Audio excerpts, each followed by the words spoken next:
اور ساتھ ہی میں فارمر پرائم منسٹر وزیر اعظم سابق جو ہیں راجہ پرویز اشرف فلور آف دا ہاؤس پہ انہوں نے ایڈمٹ کیا تھا کہ جی ایڈوانس چل گیا بابا. اب یہ سارے ایویڈنس ہیں, یہ ساری کنفیشنل سٹیٹمنٹس ہیں. یہ جو ہے نا الیکشن ایکٹ 2017 یا تو اس کو ختم کر دیں, اس پہ کلیئرلی لکھا ہوا ہے. ہم تو قانون کی بات کرتے ہیں, آئین کی بات کرتے ہیں, لا کی بات کرتے ہیں, الیکشن ایکٹ 2017 کی بات کرتے ہیں جس میں سیکشن 156, 168 اور 168 اور 167 کے اندر کلیئرلی لکھا ہوا ہے کہ وہ الیکشن اس کو کالعدم قرار دے دے گا الیکشن کمیشن جس میں رشوت کی آفر کی ہو ڈائریکٹلی یا انڈائریکٹلی, انہوں نے کینڈیڈیٹ نے خود کی ہو یا ان کے بہاف پہ کسی اور نے کی ہو. تو یہاں پر تو اعتراف جرم کیا گیا ہے, ساری چیزیں سامنے آ گئی ہیں. تو ہماری تو ایک التجا تھی, ایک استجا تھی کہ جی آپ اس کو دیکھ لیں. یہ تو مطلب یہ دیکھیں نا, یہ قانون جو ہے اس کی امپلیمنٹیشن ضروری ہے نا. اور پھر جو سپریم کورٹ کا جو فیصلہ بھی آیا تھا اس وقت بھی پرائم منسٹر صاحب نے اس پہ بھی بات کی تھی کہ جی سپریم کورٹ نے لکھا ہے کہ یہ جو سیکریسی آف دا ووٹ ہے یہ ایبسولوٹ نہیں ہے. یہ ایبسولوٹ نہیں ہے. اس کا کیا مطلب ہے؟ اس کا مطلب یہ ہے کہ اگر کل کو آپ معلوم کرنا چاہیں, ہمیں چھوڑ دیں, اتھارٹی خود معلوم کرنا چاہے الیکشن کمیشن کہ جی کہاں گڑبڑ ہوئی ہے, کرپٹ پریکٹسز کی کیسے روک تھام کر سکتے ہیں, کدھر ووٹ بکی ہے, کہاں پہ, تو آئیڈینٹیفائبل ووٹ اگر ہوتی, ایبسولوٹ سیکریسی نہ ہوتی, اور تو کوئی ایکشن تو ہو سکتا, پھر چیزیں ہو سکتی. تو بہرحال اس لیے ہم سمجھتے ہیں کہ یہ تمام تر چیزوں کو دیکھتے ہوئے سپریم کورٹ کے فیصلے کو اور الیکشن ایکٹ 2017 کو, کانسٹیٹیوشن کو, ساری چیزوں کو جب ہم سامنے رکھتے ہیں تو پھر جو باتیں انہوں نے کی ہیں وہ تو پھر ٹھیک کی ہے نا. صحیح. چلیں فیصل صاحب, اب صورتحال کچھ اس طرح سے کہ کامیابی کا نوٹس تو نہیں رک سکا ہے, لیکن جو کرپٹ پریکٹسز کے حوالے سے جو ہے وہ سماعت ہوگی 22 مارچ کو. بڑا سنہری موقع ہے پی ٹی آئی کے پاس کہ تیاری کریں, ان لوگوں کو سامنے لے کے آئیں اور اس چیز کو جو ہے وہ اس بات کا اقرار کریں کہ ممبران نے بغیر کسی دباؤ کے جو ہیں وہ پیسے لیے ہیں. کافی ثبوت مہیا کیے جائیں تاکہ جو آپ چاہ رہے ہیں یعنی یوسف رضا گیلانی صاحب کو نااہل کروانا وہ کیا جا سکے. تو کیا یہ ہونے جا رہا ہے؟ جی عائشہ دیکھیں, ایک چیز میں آپ کو بتا دوں, جو کرپٹ پریکٹسز کی جو گارڈ کرنا ہے نا وہ الیکشن کمیشن نے کرنا ہے. بالکل آپ ٹھیک کہہ رہی ہیں. اور دوسری چیز کہ جو کانسٹیٹیوشنل ان کو جو پاور ہے, جتنی ان کو امپاور کیا گیا ہے, ان کے پاس تمام تر اختیارات ہیں. وہ کسی کو بھی بلا سکتے ہیں, کسی بھی ادارے کی مدد لے سکتے ہیں, وہ پوری طرح سے اس کو تحقیقات کر سکتے ہیں تاکہ کرپٹ پریکٹسز کی روک تھام ہو. ہماری طرف سے ان کو گورنمنٹ کی سائٹ سے جو بھی اسسٹنس کی ضرورت ہوگی وہ ہم دیں گے.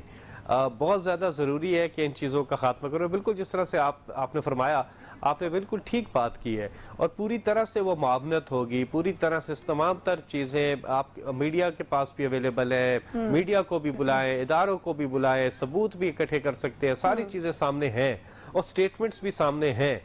تو ان سب چیزوں کو دیکھا جائے تاکہ دیکھیں بات یہ ایک الیکشن, ایک سیٹ, 2 سیٹوں کی نہیں ہے. بات یہ ہے کہ آگے سے سسٹم ٹھیک ہونا چاہیے. اور سب سے بڑی بات یہ ہے کہ اگر ہم اپنے ملک کی اخلاقیات ختم کر دیں گے, کہ ہم عوام کو کیا میسج دے رہے ہیں کہ بڑے بڑے جو لوگ ہیں, جو سینیٹرز بنتے ہیں, جو عوام کے نمائندے پارلیمنٹ کے اندر آتے ہیں, وہ رشوت دے کے آتے ہیں.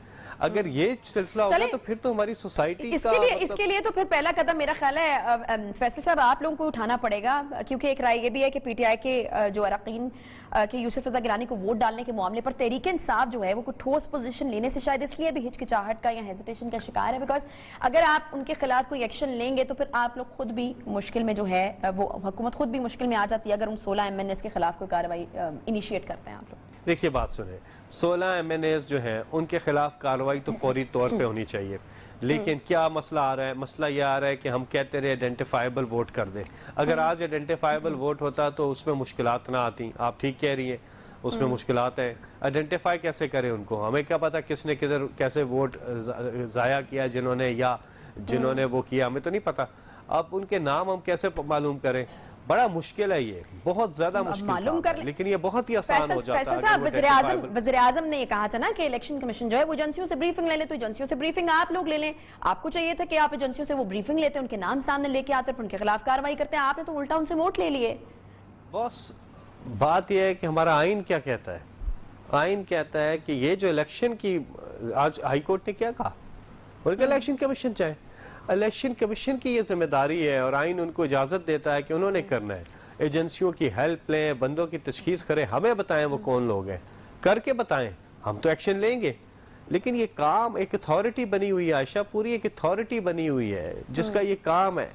ماضی کی طرح یہ نہیں ہے کہ ہم نے اداروں کو, الیکشن کمیشن کو جو ہے وہ اپنے اس میں کیا ہوا ہے. آزاد ہیں ادارے اور اپنا کام کر سکتے ہیں. وہ کام کر کے, تحقیقات کر کے, کرپٹ پریکٹسز کی روک تھام کے لیے بتائیں. تو یہ ان کی ذمہ داری ہے عائشہ, یہ تو ان کی ذمہ داری ہے. تو آپ کی کیا ذمہ داری ہے فیصل صاحب کہ آپ لوگ نے جو ہے وہ الیکشن جیتنا ہے کسی بھی قیمت پر؟ شبلی فراز صاحب کو میں بالکل کوٹ کر رہی ہوں کیونکہ ان کا ایک بیان جو ہے وہ اس وقت ہر جگہ پر میڈیا میں کوٹ کیا جا رہا ہے. وہ یہ کہتے ہیں جی ہر حربہ استعمال کیا جائے گا. ہو سکتا ہے کہ ایسا تو نہیں ہو سکتا کہ اپوزیشن جو ہے وہ تو بال ہاتھ سے بھی روکنے کی اس کو اجازت ہو, لیکن ہم جو ہمارے جو ہے وہ ہاتھ باندھ دیے جائیں. تو کس طرف اشارہ ہے؟ کیا سیاست سمجھ آ گئی ہے آپ کو؟ اب کچھ بھی ہر چیز جائز ہے سیاست میں. اشارہ ایک ہی طرف ہے, وہ حربہ ہے پی آر کا حربہ. صادق سنجرانی کے حوالے سے انہوں نے بات کی نا. صادق سنجرانی نے جس طرح سے 3 سال سینٹ چلایا ہے نا, تو وہ سارے ہی اراکین ان سے بہت خوش ہیں, اور تمام اراکین کا ان پر پرزور ان کے ساتھ ہے. اور یہ ہاؤس کا معاملہ ہے, اور ہاؤس کے جو بیشتر اراکین ہیں وہ یہ سمجھتے ہیں کہ صادق سنجرانی نے بہت ہی احسن انداز میں, چاہے وہ اپوزیشن سے ہو چاہے وہ گورنمنٹ سے ہو, وہ سمجھتے ہیں احسن انداز میں چلایا ہے. تو وہ ہر حربہ سے متعلق یہ ہے کہ پورا پی آر, اپنی پوری لابینگ جو ہوتی ہے, جو آپ مختلف پولیٹیکل پارٹیز کے لوگ ہیں یا آزاد امیدوار ہیں, ان سے آپ جاتے ہیں, آپ ووٹ مانگتے ہیں, اور وہ اوپنلی ہم تو کہتے ہیں یہ الیکشن بھی اوپن ہو, صادق سنجرانی یہ والا چیئرمین سینٹ کا بھی الیکشن اوپن ہو, تاکہ جس نے جدھر ووٹ دینا ہے بتا کے دے, بھائی میں صادق سنجرانی کو دے رہا ہوں اس لیے دے رہا ہوں کہ یہ ہے. باقی میرا خیال ہے کہ شبلی فراز صاحب کا قطعاً یہ مطلب نہیں ہے کہ وہ ہم بھی وہی کریں گے جو وہ کرتے ہیں, کہ وہ پیسہ چلاتے ہیں اور ہم بھی چلائیں گے. میرا نہیں خیال کہ ان کا یہ مطلب ہے. ان کا یہ مطلب ہے کہ جی انہوں نے تو یہ کہا تھا کہ ہر حربہ جو ہے وہ یہ الیکشن جیتنے کے لیے استعمال کریں گے. اچھا فیصل صاحب مجھے بتائے گا کہ کل پرویز خٹک جو ہیں وہ عبدالغفور حیدری صاحب کو ڈپٹی چیئرمین سینٹ کے لیے جو ہے وہ نامنیٹ کرنے کی بات کر رہے تھے. خیر اس کے بعد اس کو ڈینائی تو کر دیا آپ لوگوں نے, لیکن اس کے بعد آج خبر آئی جی کہ کے پی سے وزیر اعظم صاحب جو ہیں کو ڈپٹی چیئرمین لانا چاہ رہے ہیں سینٹ کا. کیا کنفیوژن کیا ہے, کیوں ابھی تک فیصلہ نہیں ہو پایا؟ لگ رہا ہے کہ جس طرح حکومت کے پاس آپشنز کم ہیں, کہیں ایسا تو نہیں کہ چیئرمین سینٹ بھی جو ہے وہ آج سے چلا جائے اور ڈپٹی چیئرمین کی جو سیٹ ہے وہ بھی آپ لوگوں کے ہاتھ سے چلی جائے؟ یہ تو اب تک فیصلہ ہو چکا ہونا چاہیے تھا. دیکھیے کل جب یہ اسٹیٹمنٹ پرویز خٹک صاحب جب وہ چل کے بات کر رہے تھے تو میری ان سے ملاقات ہوئی تھی, پرویز خٹک صاحب سے ہماری میٹنگ تھی, تو وہاں پہ ہماری ملاقات ہوئی تھی. تو میں نے پوچھا, میں نے کہا یہ, تو وہ کہہ رہے تھے کہ نہیں میں تو وہ دیکھیں نا اب وہ چل رہے ہیں, جا رہے ہیں سینٹ میں, جب ملاقاتیں چل رہی ہیں, تو انہوں نے یہ بات مذاق میں کر دی تھی کہ جی ہمارے, وہ ایک ٹونٹ کرنا نہیں ہوتا, وہ ٹونٹ انہوں نے ایک قسم کا کیا تھا, اور اسی پیرائے میں ان کا وہ کلپ بھی موجود ہے. لیکن ہم قطعاً بھی ظاہر ہے ہم کیسے کر سکتے ہیں, مولانا فضل الرحمان جو کہ پی ڈی ایم کے انچارج ہیں, وہ صدر ہیں, تو پی ڈی ایم نے اپنا امیدوار لایا یوسف رضا گیلانی کو, تو ہم پی ڈی ایم کے ہی امیدوار تو نہیں لائیں گے. تو ہم اپنا پوری کوشش کریں گے کہ ہم چیئرمین کا الیکشن بھی جیتے اور ڈیپٹی چیئرمین کا بھی الیکشن جیتے, اور اس کے لیے ہم ابھی امیدوار فائنل ہو جائے گا, لیکن کوشش یہی ہوگی کہ وہ پی ٹی آئی سے ہو, کوشش یہی ہوگی. لیکن اتحادیوں سے مشاورت چل رہی ہے اس پہ, اور ظاہر ہے ہمارے اتحادی بھی ہمیں بڑے عزیز ہیں, اور یہ حکومت ایک مخلوط حکومت ہے, اس میں اتحادی اور ہم ساتھ چلتے ہیں, اور ساتھ چلنا بھی ہے. تو بڑے اور بھی چیزیں ہیں جو کہ مل کے ہم نے آگے کرنی ہے, صرف ایک یہی چیز نہیں ہے. لیکن امید یہی ہے کہ ہم مشاورت کے ساتھ ایک متفقہ کینڈیڈیٹ ہونا ضروری ہے. وہ اس لیے کیونکہ in the end of the day آپ کو الیکشن جیتنا ہے, اور الیکشن جیتنے کے لیے ضروری ہے کہ آپ مشاورت کے ساتھ لائیں. کہیں یہ نہ ہو کہ آپ ایسا کینڈیڈیٹ آ جائے جو کہ مطلب جس پہ ریزرویشنز ہوں, تو پھر بات جو ہے وہ اس کا فائدہ ہوگا نا, اپوزیشن کو فائدہ ہوگا اس کا. تو ایسا بھی نہیں کر سکتے. تو اس لیے ایک مشاورت کے ساتھ ایک جوائنٹ ٹھیک ہے, یعنی مشاورت اس کے اوپر چل رہی ہے. آپ لوگ یہ چاہ رہے ہیں کہ مشاورت کے ساتھ جو ہے وہ کینڈیڈیٹ میدان میں اتارا جائے. بہرحال ٹائم کافی قریب آ چکا ہے. بلوچستان میں بھی ایک واقعہ ہوا جی, وہاں پر عبدالقادر صاحب نے الیکشن لڑنے کے لیے ٹکٹ لیا, پھر پارٹی سے آوازیں اٹھی تو ٹکٹ واپس ان سے لے لیا گیا, پھر انہوں نے الیکشن جیتا اور پھر وہ پی ٹی آئی میں شامل ہو گئے. تو سینیٹر صاحب یہ پی ٹی آئی تو اس قسم کی سیاست کی کافی مخالف, یہ اب کیا ہوا حکومت میں آ کر, یہ اب کیا آپ کو لگا, پتہ چل گیا کہ سیاست اسی طرح سے ہوتی ہے, اب ٹھیک ہے جو بھی ہے؟ یہ بات یہ اچھی بات ہے کہ پی ٹی آئی کی ہر چیز کو بہت ہی باریک بینی سے دیکھا جاتا ہے اور دیکھا جانا چاہیے بھی. جہاں تک عبد القادر صاحب کا معاملہ ہے وہ بالکل جب ان کو ٹکٹ کی بات چل رہی تھی اور تو ہماری پارٹی کے اندر سے مختلف اس میں ریزرویشنز آئیں سامنے. کچھ لوگ ہیں جو کہ عبد القادر صاحب کے حق میں بھی تھے, کچھ لوگ ہیں جو کہ ان کے خلاف تھے, اور وہ عبد القادر صاحب نے بھی اس میں اپنا ورژن دیا کہ کون خلاف تھا اور کس وجہ سے خلاف تھا. اس کے بعد یہ ہوا ان کو ٹکٹ نہیں ملی. جن کو ٹکٹ ملی ان کے خلاف بھی پھر کچھ دھڑے اٹھ کے پارٹی کے اندر سے, تو پھر ان سے وڈرا کرایا گیا اور انہوں نے پھر آزاد حیثیت سے الیکشن لڑی اور بعد میں تحریک انصاف جوائن کر لی ہے. اس طرح گلگت بلتستان کے الیکشن میں بھی کچھ لوگ ہیں جن کو ٹکٹ نہیں ملی تھی اور انہوں نے پھر آزاد حیثیت سے الیکشن لڑا اور ثابت کیا کہ وہ مطلب جیت سکتے ہیں اور جیت کے دکھایا. بعد میں وہ پی ٹی آئی میں آ گئے.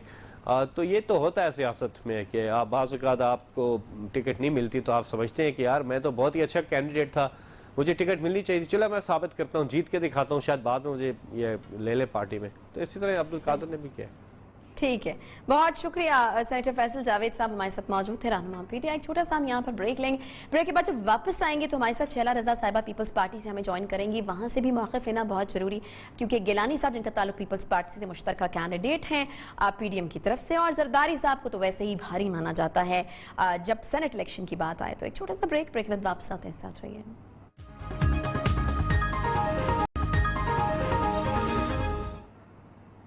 ویلکم بیک جی. سینٹ الیکشن کا وقت بہت ہی قریب اور مقابلہ بہت ہی سخت مانا جا رہا ہے. حکومت کی طرف سے عبدالحفیظ شیخ صاحب سینٹ چیئرمین کے لیے کینڈیڈیٹ, اور دوسری طرف سے اپوزیشن یا پی ڈی ایم کے جو کینڈیڈیٹ ہیں وہ یوسف رضا گیلانی ہیں جو کہ مشترکہ کینڈیڈیٹ ہیں. یوسف رضا گیلانی کا تعلق پیپلز پارٹی سے, اور پیپلز پارٹی جو ہے ان کی تو گیم آن ہے, اور جب بھی سینٹ الیکشن کی بات آتی ہے جیسے کہ میں نے پہلے بھی کہا تو زرداری صاحب کے حوالے جو ہیں وہ کافی اہمیت اختیار کر جاتے ہیں.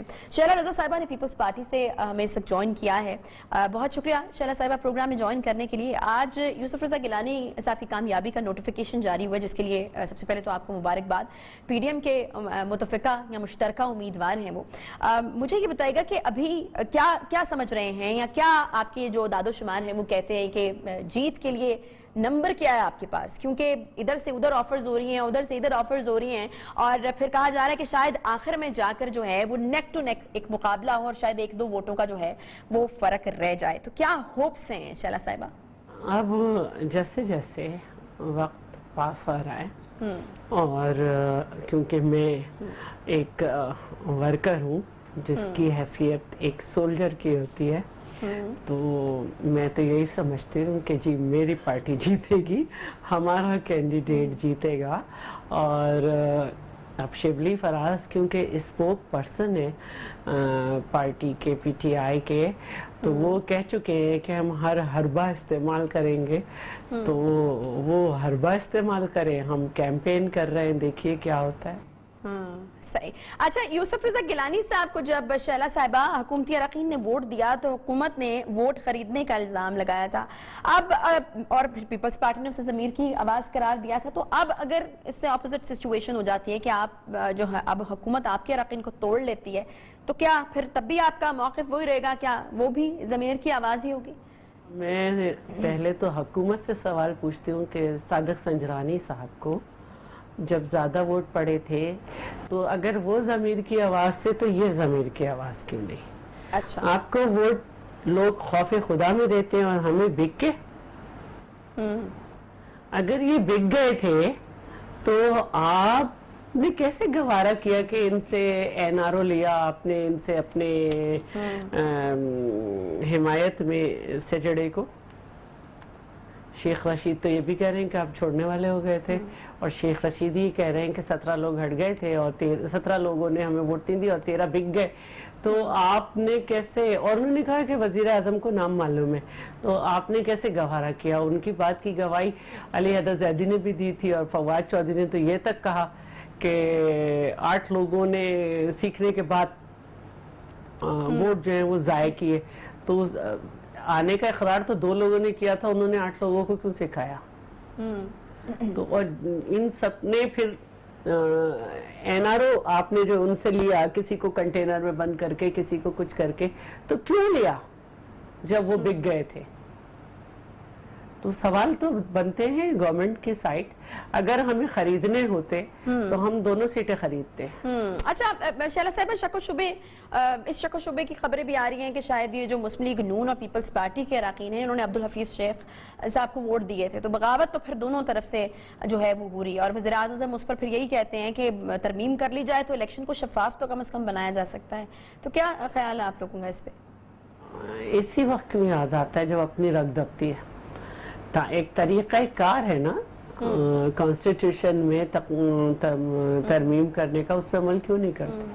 اچھا ان کیس اگر یوسف رضا گیلانی صاحب جو ہیں وہ چیئرمین سینٹ کا الیکشن جیت جاتے ہیں تو کیا پھر بھی حمایت کرے گی پیپلز پارٹی لانگ مارچ کی؟ پیپلز پارٹی کے چیئرمین نے بہت پہلے یہ کہا تھا کہ Peoples Party P D M کے فیصلے مانے گی، اور پی ڈی ایم نے بھی ثابت کیا کہ اگر پیپلز پارٹی نے کسی جگہ اختلاف کیا اور اپنی بات رکھی تو انہوں نے مانا۔ تو میں سمجھتی ہوں کہ پی ڈی ایم مل کے فیصلے کر رہی ہے۔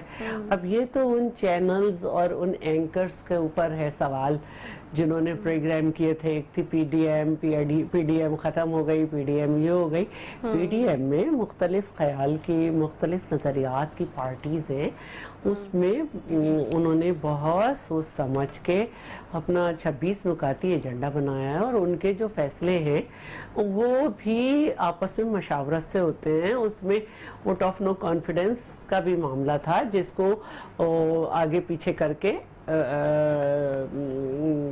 اس پہ مشاورت سے اسے کبھی آگے کی طرف کر دیا ہے، لیکن اگر کسی وقت ضرورت سمجھی پی ڈی ایم نے تو اس آپشن کو بھی یوز کرے گی، اور اس الیکشن کے بعد یوسف رضا گیلانی کے جیتنے کے بعد بھی کوئی یہ تو ہمارے کچھ اسٹیپس ہیں، ایڈوانس اسٹیپس، لیکن جو مسائل ہیں جس کی وجہ سے عوام پہ سرئی ہے، جو مہنگائی ہے، جو بے روزگاری ہے، وہ تو عروج پہ ہے اس وقت۔ اور اگر آپ سب سے پہلا پی ڈی ایم بننے کی وجہ دیکھیں تو اس میں پہلی بات ہی عوام دشمن پالیسیز ہے، اس سے یوسف رضا گیلانی جیت بھی جائیں گے انشاءاللہ، تو اس سے حکومت کی پالیسیز جو ہیں وہ تو نہیں ہو رہی نا کہ لوگوں کو بجلی ملنے لگے سستی، مزید ٹیکسز تو پھر آپ لوگوں نے جس چیز پر احتجاج کیا وہ بھی جو ہے وہ قائم رہے گی، وہ بات ٹھیک ہے، پی ڈی ایم کے فیصلے آپ مانیں گے۔ اچھا پیپلز پارٹی ابھی شیلا صاحبہ اپوزیشن میں، اور اس وقت ہم دیکھ رہے ہیں کہ ابھی تک کی سیاسی جنگ کے نتائج ہیں وہ اپوزیشن یا پیپلز پارٹی کے حق میں جاتے ہوئے نظر آ رہے ہیں۔ اسٹیبلشمنٹ کے رول کے حوالے سے آپ کافی بات کرتے رہے ہیں، اگر اس وقت پر خاص طور پر آپ سے پوچھا جائے کہ اس وقت آپ کو اسٹیبلشمنٹ کا رول کیسا نظر آتا ہے، کہ آپ مانتے ہیں کہ اس وقت اسٹیبلشمنٹ نیوٹرل ہے، تو کیا کہیں گے آپ؟ دیکھیں جو ہماری تاریخ رہی ہے اس میں آپ یہ نہیں کہہ سکتے کہ رول نہیں رہا، یہاں تک کہ سیاستدان جوڈیشل مرڈر کا شکار ہوئے، ہماری حکومتیں جو تھیں سیویلین وہ فریجائل ڈیموکریسی کے ساتھ 20 مہینے اور 18 مہینے چلی، وزیر اعظم اپنے ٹینیور پورا نہ کر سکے، تو اب ہمیں اداروں کی عزت کرنی ہے، اداروں کو برقرار رکھنا ہے۔ اگر سربراہان یہ کہتے ہیں کہ ہم نیوٹرل ہیں تو ہم کہہ دیتے ہیں اچھا ٹھیک ہے آپ نیوٹرل ہیں، لیکن آج میرے ساتھ ایک پروگرام ریکارڈ ہوا ہے، اس میں پی ایم ایل این کے گوہر بلوچ صاحب جو ہیں انہوں نے کہا کہ مجھے اس الیکشن سے پہلے فون کیے گئے، دباؤ بھی ڈالا گیا، لیکن میں نے ان سے کہا کہ جی اس دکان میں یہ سودا بکنے والا نہیں ہے۔ تو جب ان سے پوچھا گیا تو انہوں نے کہا جی خلائی مخلوق ہے جو سب کو وہ دباؤ دیتی ہے، تو اب یہ انہوں نے کہا کہ ان سے اور لوگوں نے بھی کہا ہے کہ یہ اس طرح سے ہوا ہے۔ تو اگر اس طرح سے بیٹھ کے چینلز پہ کہا جا رہا ہے تو پھر کچھ باتیں آپ کو وقت کے ساتھ تاریخ سمجھا۔